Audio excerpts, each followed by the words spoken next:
Good morning दोस्तों, स्वागत है आपका अपने प्यारे favourite YouTube channel RBSC online classes में। स्टूडेंट्स, लास्ट के वीडियो में हमने पाचन से संबंधित जो भी ग्रंथियां हैं उनके ऊपर हमने डिस्कस किया था और उस टॉपिक में लास्ट में मैंने आपसे क्वेश्चन किया था। तो मेरे जो भी फ्रेंड्स हैं उनके कईयों के एकदम अच्छे से रिप्लाई है ना।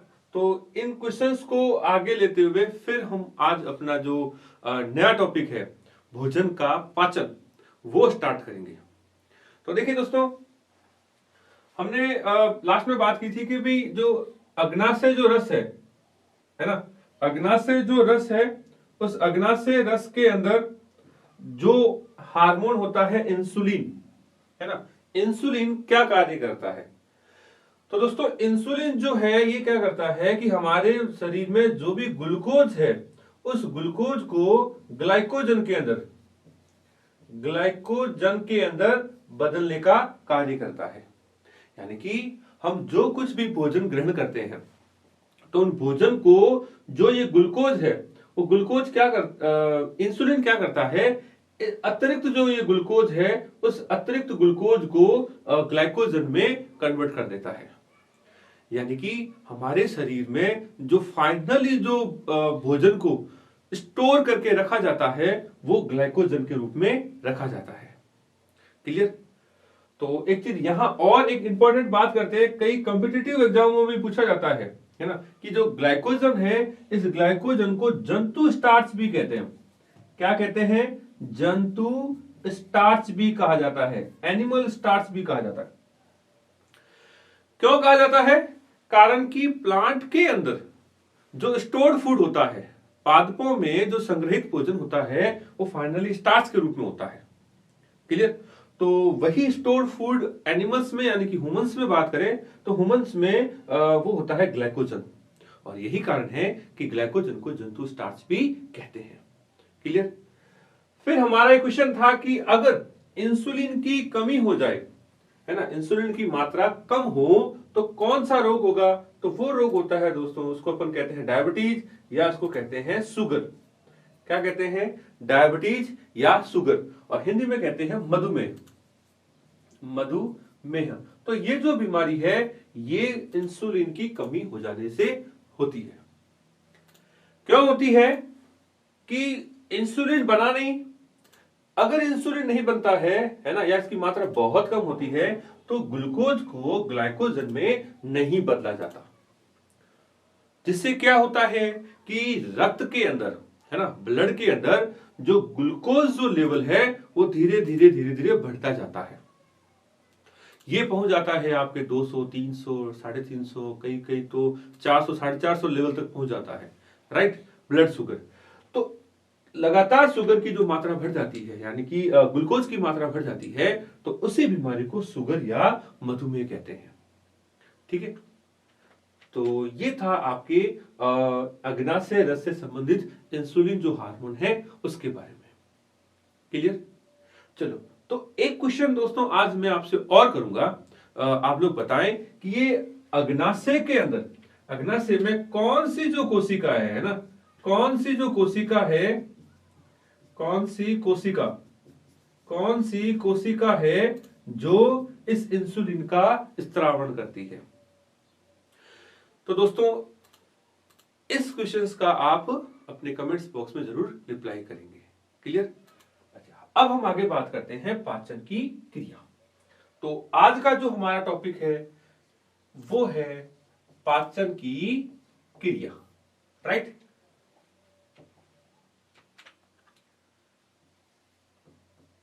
भोजन का पाचन।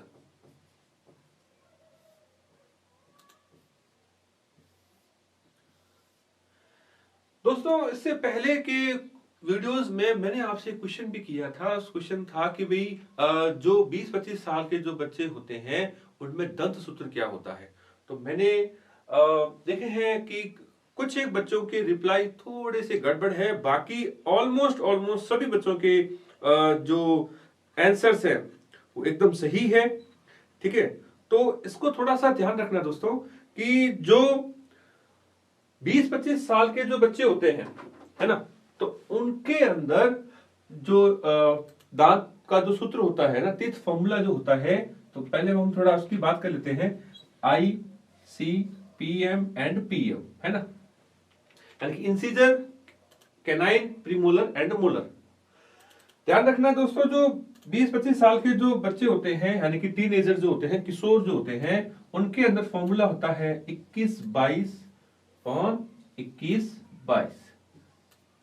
कारण क्या है कि जो थर्ड मोलर है ना, थर्ड मोलर जो है, यानी कि तीसरा जो लास्ट जो जबाड़ा होता है, जाड़ जो होती है ना, वो जाड़ हमारी बाद में आती है। और उस थर्ड जो मोलर है उसको कहा जाता है विजडम टीथ। क्या कहते हैं? विजडम टीथ या अकल दाढ़ कहते हैं, राइट। तो इसको जब अपन काउंट करते हैं तो देखिए कितने हो गए, 6, 7 और 7 नीचे की ओर, मल्टीपल बाय 2 तो कितने हो गए, 14 और 14, टोटल 28 जो दांत होते हैं दोस्तों, वो होते हैं एक वयस्क के अंदर। जो 20-25 साल का जो है उसके अंदर जो दांत होते हैं, दांतों की जो संख्या होती है वो कितनी होती है, वो होती है आपके 28। क्लियर? तो बहुत से जो मेरे फ्रेंड्स हैं, स्टूडेंट्स हैं, उनका जवाब सही था, है ना। एक जो मैंने देखा था कमेंट्स में 21 लिखा हुआ था, 21, तो ऐसा नहीं होता, है ना। चलो, ये तो था आपके क्वेश्चन से संबंधित। अब हम कंटिन्यू कर रहे हैं दोस्तों, भोजन का पाचन। दोस्तों क्वेश्चंस को थोड़ा सा अच्छे से देख लेना, उसको 2 बार पढ़ लेना कि उसमें पूछा क्या गया है। इस टॉपिक में आपसे मिलते जुलते 2-3 क्वेश्चंस बनते हैं। जैसे एक जो क्वेश्चन जिसकी हमने पहले चर्चा की थी कि आहार नाल जो है, आहार नाल का सचित्र वर्णन कीजिए, राइट, या पाचन तंत्र का सचित्र वर्णन कीजिए। तो दोनों ही क्वेश्चंस में ये डायग्राम बनाना है और उनके भागों के बारे में लिखना है। क्लियर? अब दोस्तों हम बात करेंगे कि जो पाचन की जो क्रिया है ना, कि पाचन किस अंग में कैसा पाचन होता है, हम उसकी चर्चा कर रहे हैं। तो इस चीज को जरूर पढ़ना, क्वेश्चंस को 2 बार 3 बार जरूर पढ़ करके देखना कि इसमें पूछा क्या गया है। अब हम इस टॉपिक में बात करेंगे कि किस प्रकार से मुख तथा मुख गुहा से लगा करके बड़ी आंत तक भोजन को कैसे पचाया जाता है। ठीक है, देखिए दोस्तों, हम जो भी भोजन ग्रहण करते हैं उस भोजन में क्या क्या होता है, मुख्य रूप से होता है उसमें कार्बोहाइड्रेट,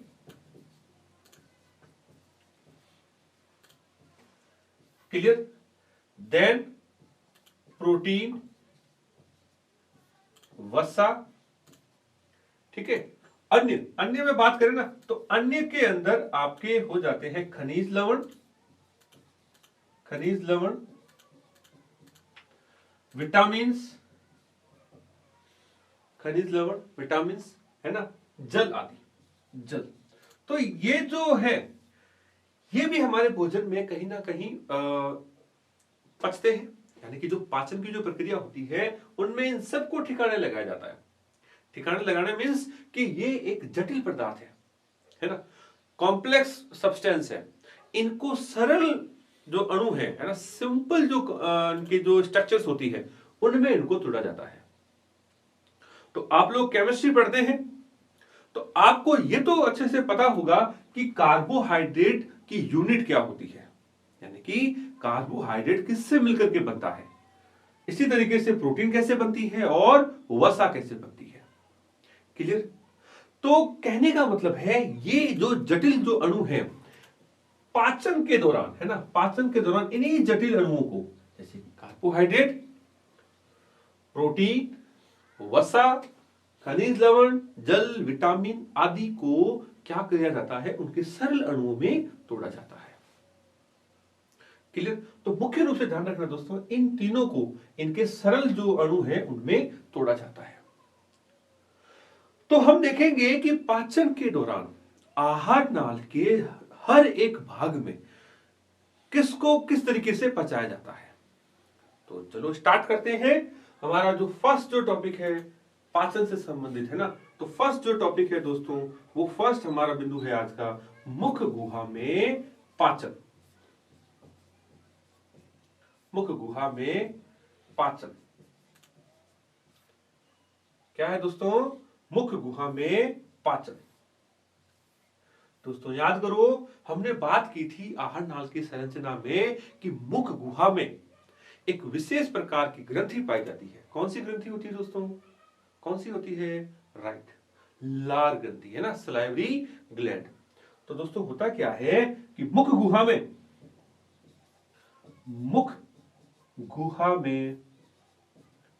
में लार ग्रंथि द्वारा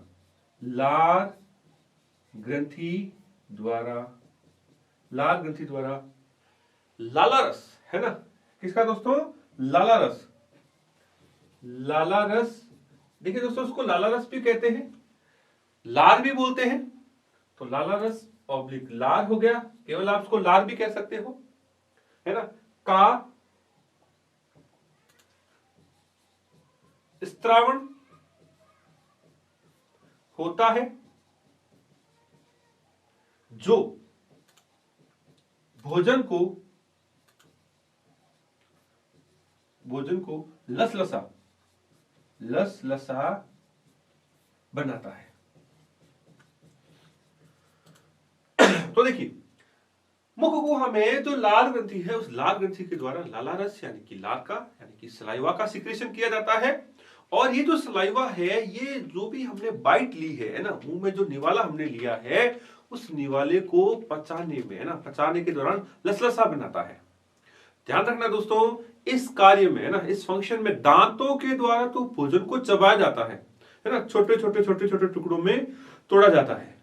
और जो जीवा है हमारी, वो पलटे का काम करती है।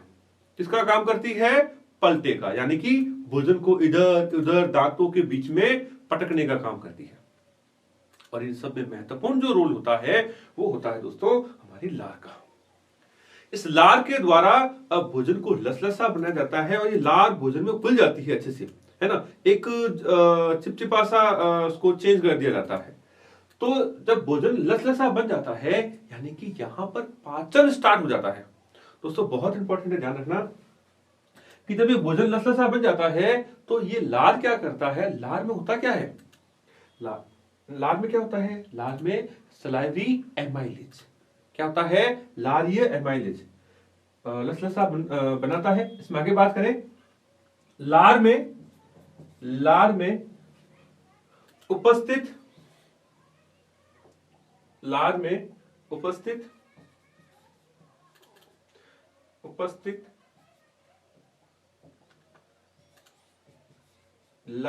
एमाइलेज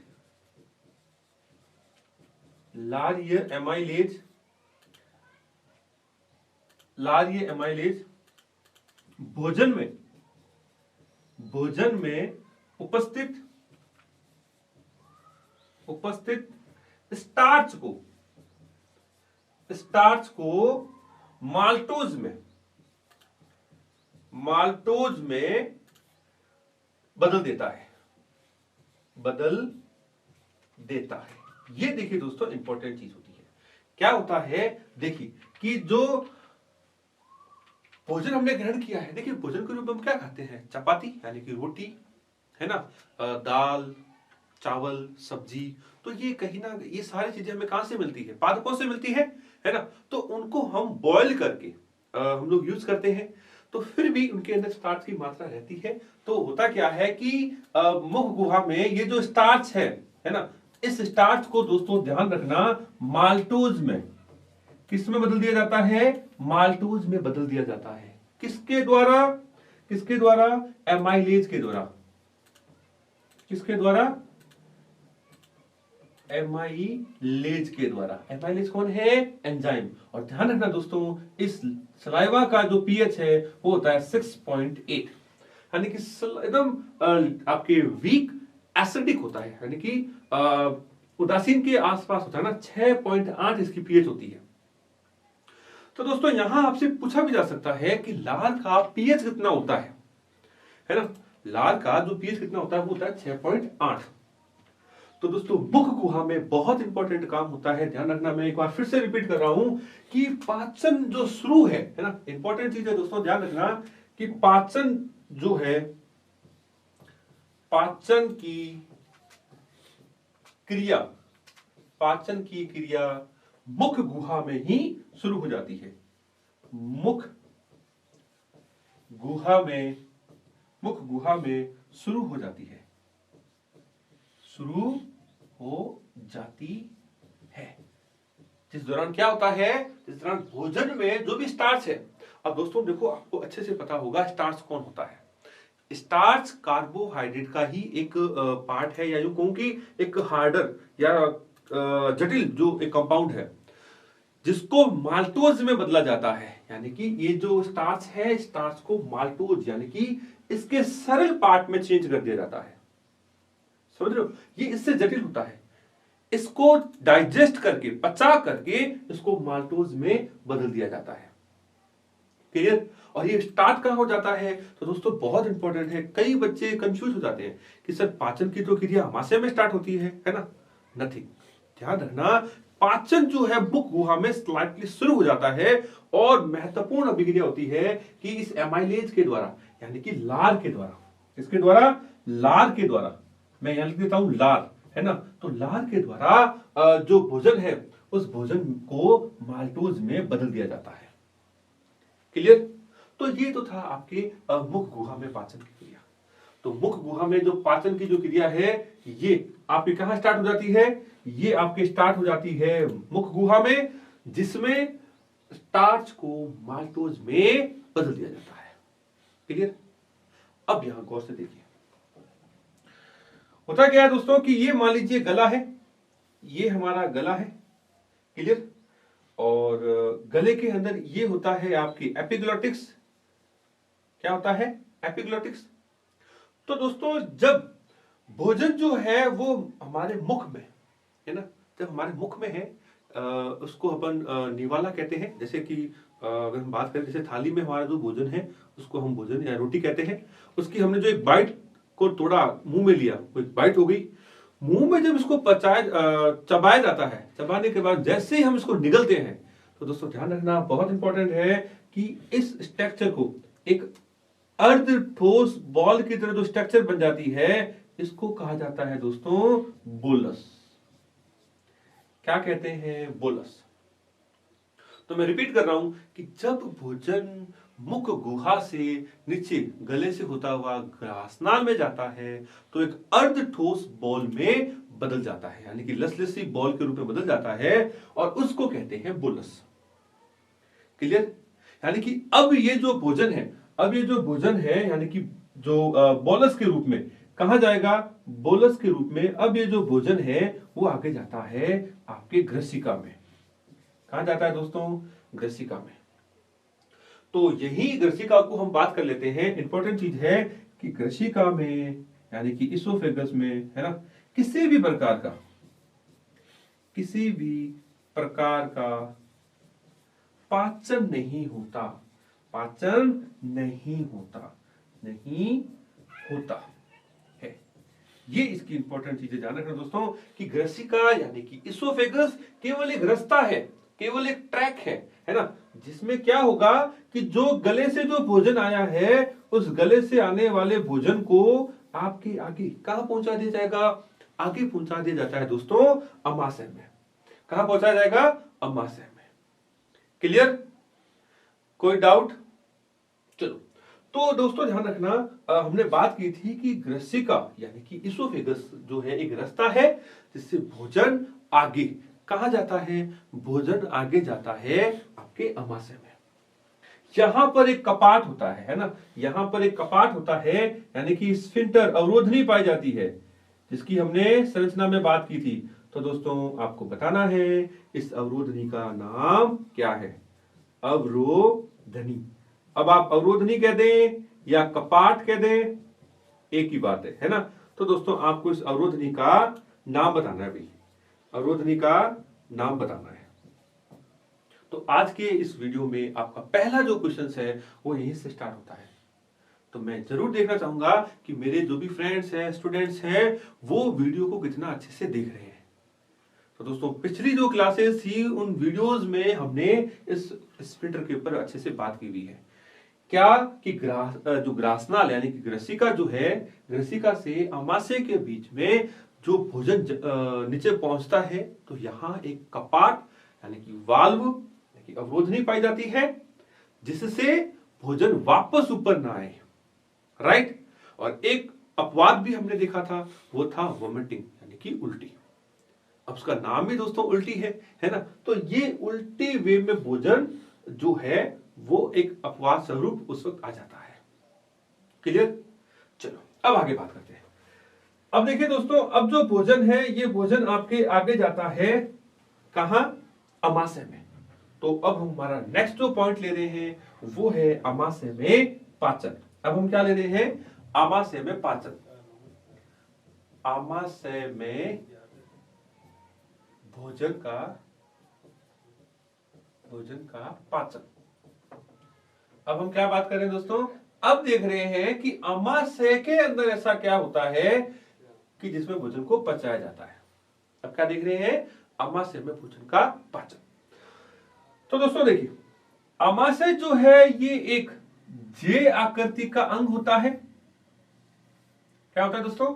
एक जे आकृति का थैलेनुमा संरचना है, जिसमें यहां पर एक कपाट पाया जाता है, एक कपाट यहां पर पाया जाता है, यानी कि एक अवरोधनी इधर और एक अवरोधनी इधर। राइट। तो अमाशय में दोस्तों हमने बात की थी कि अमाशय में विशेष प्रकार की जो कोशिकाएं होती है यानी कि जो ग्रंथियां हैं, उनके द्वारा कुछ विशेष हार्मोनों का स्रावण किया जाता है ना, केमिकल्स का स्रावण किया जाता है। तो दोस्तों हमने बात की कि यहां पर एक होती है आपके जठर ग्रंथि। क्लियर। एक होती है यहां बीच में, मिड में क्या होती है? मिड में इसकी जो होती है वो होती है आपकी श्लेष्मा ग्रंथि, जो कि इसकी आंतरिक जो लेयर है ना, उसको प्रोटेक्ट करता है। तो यहां पर कौन पाया जाता है? यहां पर विशेष प्रकार की ग्रंथि होती है, उसका नाम है श्लेष्मा ग्रंथि। क्लियर। जठर ग्रंथि जो है दोस्तों, जठर ग्रंथि के द्वारा जठर रस का स्रावण किया जाता है। जठर रस, इसको गैस्ट्रिक जूस कहते हैं। और इस जठर रस में जो इंपॉर्टेंट एक पदार्थ होता है ना, अम्ल होता है, उसका नाम है HCl। क्या होता है? HCl। और HCl के ऊपर हमने बात की हुई है कि HCl का मुख्य कार्य क्या है दोस्तों? मुख्य कार्य है कि अमाशय का जो माध्यम है, इंटरनल जो मीडियम है इंटायर, उसको एसिडिक बनाना, यानी कि अमाशय का जो माध्यम है उसको अम्लीय बना दिया जाता है। ठीक है। जिससे क्या होगा कि जो निष्क्रिय जो एंजाइम है ना, निष्क्रिय जो एंजाइम है, उन निष्क्रिय एंजाइम को सक्रिय एंजाइम में, इसमें दोस्तों सक्रिय एंजाइम में बदला जाता है। क्या करते हैं? निष्क्रिय एंजाइम को सक्रिय एंजाइमों में बदला जाता है। और वो कौन कौन से एंजाइम होते हैं? वो एंजाइम होते हैं दोस्तों, हमने बात की थी आपके, कौन सा? पेप्सिनोजन। कौन सा होता है? पेप्सिनोजन। ठीक है। Prorenin, renin, prorenin. तो ये जो विशेष जो एंजाइम होते हैं, उनको निष्क्रिय से सक्रिय किया जाता है। राइट। तो उनकी हम यहां बात कर रहे हैं। तो देखिए दोस्तों, होता क्या है? अमाशय में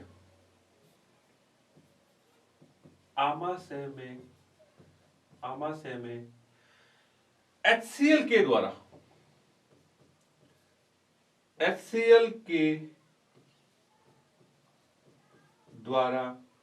निष्क्रिय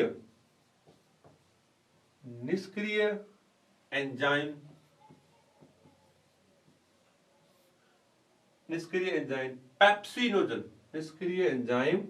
पेप्सिनोजन,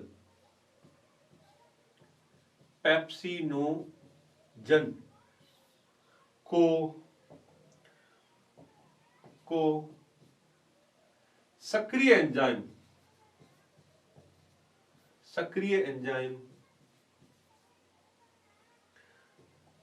सक्रिय एंजाइम पेप्सिन में बदला जाता है, पेप्सिन में बदला जाता है। अब ये पेप्सिन क्या करता है? ये पेप्सिन दोस्तों भोजन में उपस्थित जो भी प्रोटीन है उस प्रोटीन के पाचन को शुरू करता है ना? क्या करता है? प्रोटीन के पाचन को शुरू कर देता है, तो पेप्सिन बदल देता है। ये पेप्सिन एंजाइम है ना, यह एंजाइम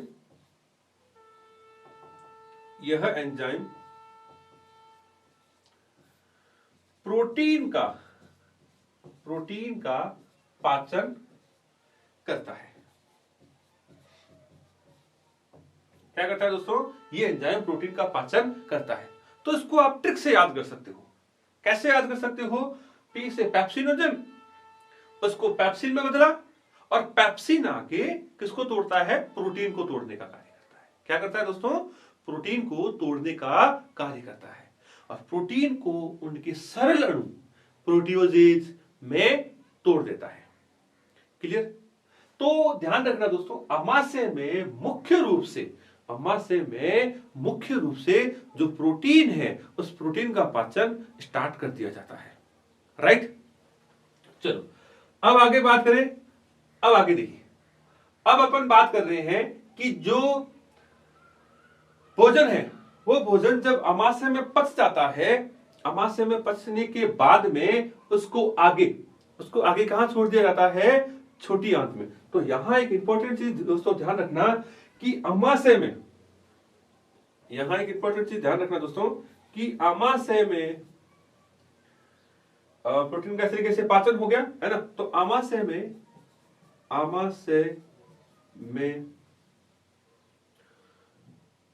भोजन के पाचन के बाद पचित भोजन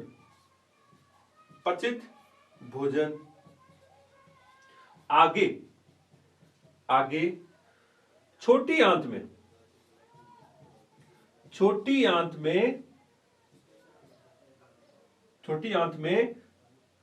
कौन सा कपाट? पाइलोरिक। छोटी आंत में पाइलोरिक कपाट द्वारा प्रवेश करता है,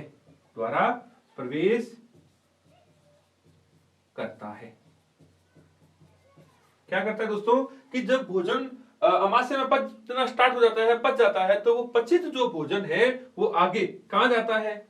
छोटी आंत में, और किस कपाट द्वारा? पाइलोरिक कपाट के द्वारा छोटी आंत में टर्न कर जाता है। क्लियर? एक चीज यहां, एक इंपॉर्टेंट चीज और है, आमाशय से निकले भोजन को है ना,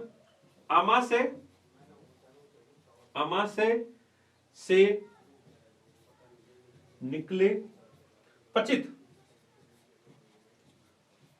भोजन को दोस्तों ध्यान रखना, इंपॉर्टेंट है, उसको क्या कहते हैं? उसको कहते हैं काइम कहा जाता है। पचित भोजन को काइम कहते हैं। क्या कहते हैं दोस्तों? इसको कहते हैं काइम, यानी कि पेस्ट की तरह, जो हमारा टूथपेस्ट होता है उस पेस्ट की तरह या लाई की तरह कह सकते हो, भोजन को बदल दिया जाता है और उस भोजन को कहते हैं आपके काइम। क्या कहते हैं? काइम। तो अब हम नेक्स्ट बात करें छोटी आंत में। छोटी आंत में भोजन का पाचन। दोस्तों ध्यान रखना, छोटी आंत में जब भोजन आता है तो उस भोजन को क्या कहते हैं? काइम कहते हैं। गले से निकला इसको बोलस, आमाशय से निकला काइम। ठीक है? अब ये जो काइम है जैसे ही छोटी आंत में आता है, तो देखो दोस्तों यहां ध्यान रखना, ये मान लीजिए आमाशय है, तो आमाशय से इस कपाट के द्वारा है ना, आमाशय से इस कपाट के द्वारा यानी कि पाइलोरिक स्फिंक्टर के द्वारा भोजन आगे कहां जाता है? भोजन आगे जाता है छोटी आंत में। कहां जा रहा है? छोटी आंत में जा रहा है। तो छोटी आंत में दोस्तों आपको पता है कि तीन भाग होते हैं।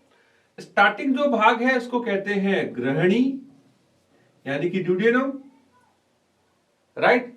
उसके बाद का जो भाग है उसको बोलते हैं जेजुनम, और आखिरी जो भाग है उसको कहते हैं आपके इलियम। तो ये यू या सी आकार की जो ट्यूब है उसको ग्रहणी कहते हैं, है ना, ड्यूडेनम कहते हैं। तो यहां क्या होता है दोस्तों, थोड़ा गौर से देखना कि इसके ऊपर ऊपर एक ग्रंथि है दोस्तों। कौन सी ग्रंथि होती है? ये होती है यकृत यानी कि लीवर। एक जो ग्रंथि है वो यहां पर नीचे की ओर होती है, अमाशय के आसपास, ग्रहणी के आसपास, उसको कहते हैं आपके अग्नाशय।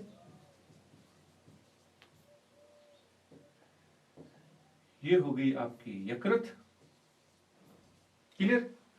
दोस्तों हमने बात की थी कि यकृत के द्वारा पित्तरस, अग्नाशय के द्वारा अग्नाशय रस, ये दोनों इकट्ठा होकर के कहां पर खुलते हैं? कहां पर खुलते हैं? ये खुलते हैं छोटी आंत में। इधर देखिए, हमने यहां बात की थी इधर कि पित्ता से यकृत जो है, यकृत से फाइनली यहां क्या आ रहा है? यकृत से इसमें क्या डाल दिया जाता है? इसमें डाल दिया जाता है आपके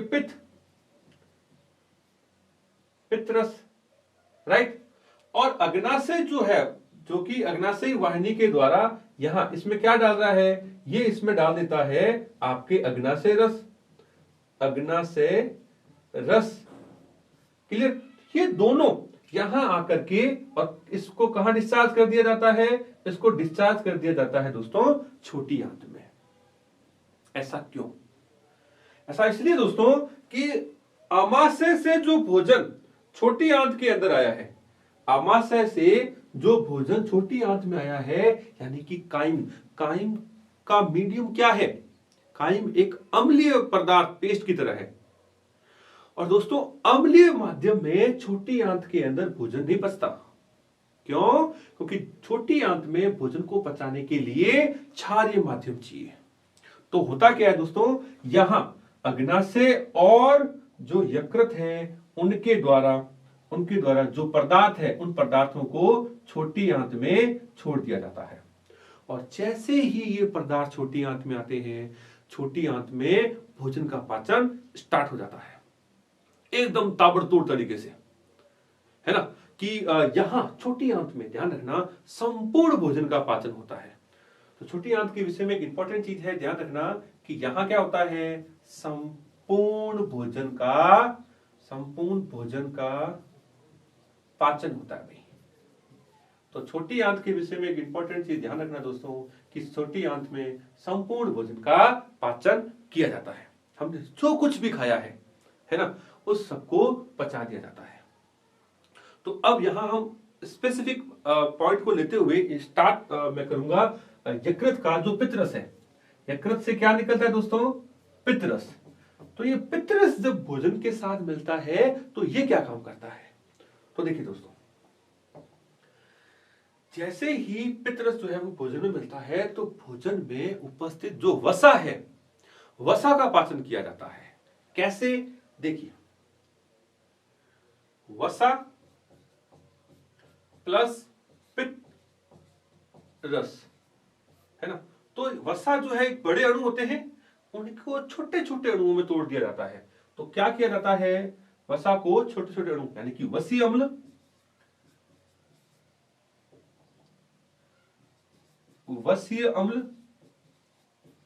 या ग्लिसरॉल, है ना, या छोटे छोटे कह सकते हो ग्लिसरॉल में तोड़ दिया जाता है। तो वसा कौन है दोस्तों? बड़ा अणु। और ये क्या है? इनके छोटे छोटे अणु, है ना, छोटे छोटे अणु, है ना। तो वसा को उसके छोटे अणुओं में, वसा को उनके छोटे छोटे अणुओं में तोड़ना क्या कहलाता है दोस्तों? वो कहलाता है पायशीकरण। पायसीकरण। और इसी को अंग्रेजी में कहते हैं इमल्सिफिकेशन। क्या कहते हैं? इसी को कहते हैं इमल्सिफिकेशन। अंग्रेजी में क्या कहते हैं? इमल्सिफिकेशन, या हिंदी में पायशीकरण। दोस्तों ध्यान रखना इंपॉर्टेंट है कि पित्त वसा का पायशीकरण करता है। यानी कि वसा एक बड़े बड़े अणु है। मान लीजिए ये वसा है, मान लीजिए वसा का ये एक अणु है, तो वसा को छोटे छोटे अणुओं में तोड़ दिया जाता है। वसा को छोटे छोटे जो इसके अणु हैं उनमें तोड़ दिया जाता है, और उस पूरी विधि को, पूरी प्रक्रिया को पायसीकरण कहते हैं। ठीक है। अब इस पचित जो भोजन है, इस पचित भोजन को आगे, इस पचित भोजन को आगे जो चिकनी अंतर्वर्धी जालिका है उसमें इसको ले लिया जाता है ना। अब ये क्या करेगा, ये जो है ना वसीय अम्ल, ये आगे जाएगी चिकनी अंतर्वर्धी जालिका में, यानी कि यहां ये आपके आगे जाती है चिकनी अंतर्वर्धी जालिका, यानी कि SER। तो SER के अंदर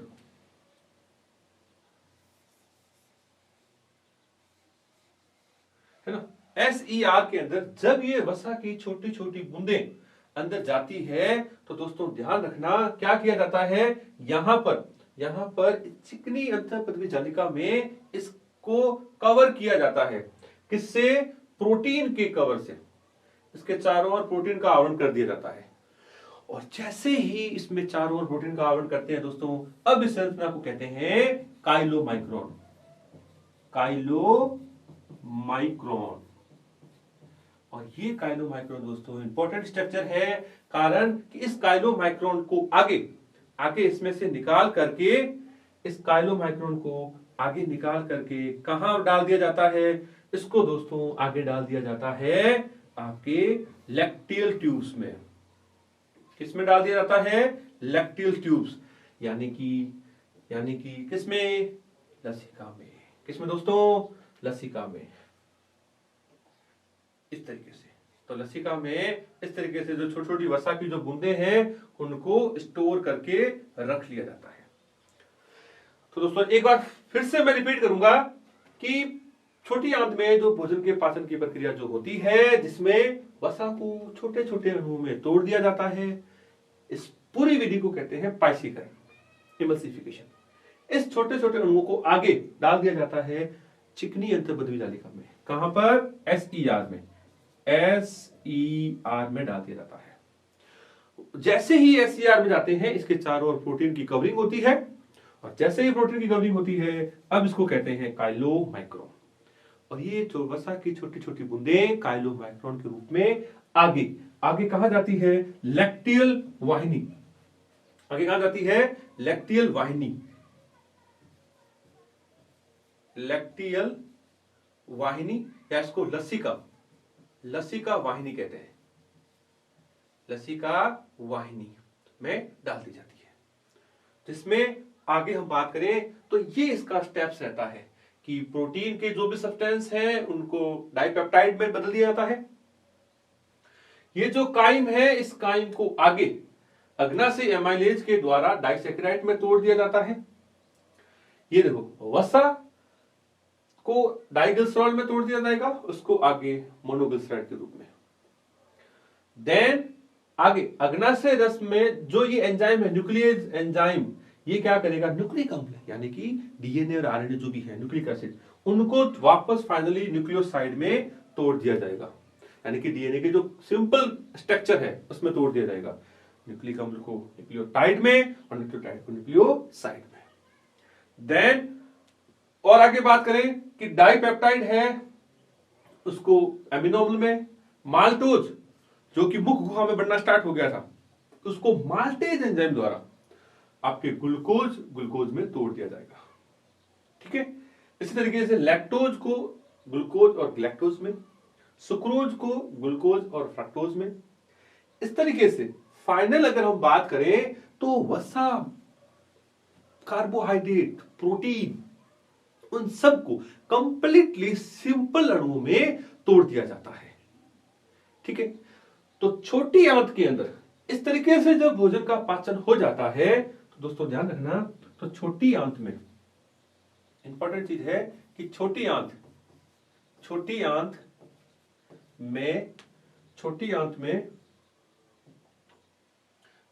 में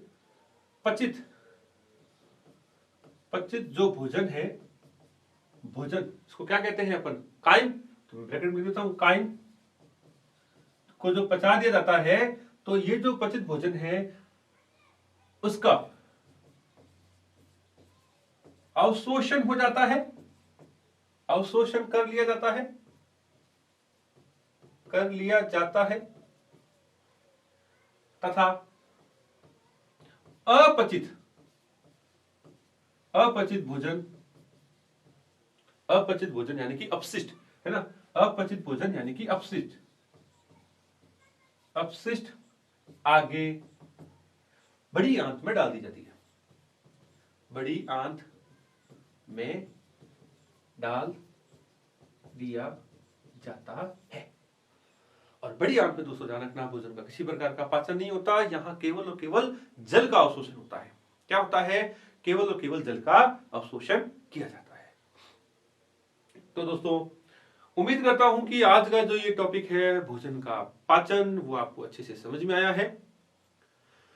तो वीडियो को अगर आपने अभी तक लाइक नहीं किया है तो जल्दी जल्दी लाइक कर दीजिएगा, और हमारे चैनल को अपने जो भी मित्रगण हैं, साथीगण हैं, उसमें ज्यादा से ज्यादा शेयर कीजिएगा, उनको सब्सक्राइब करवाइएगा।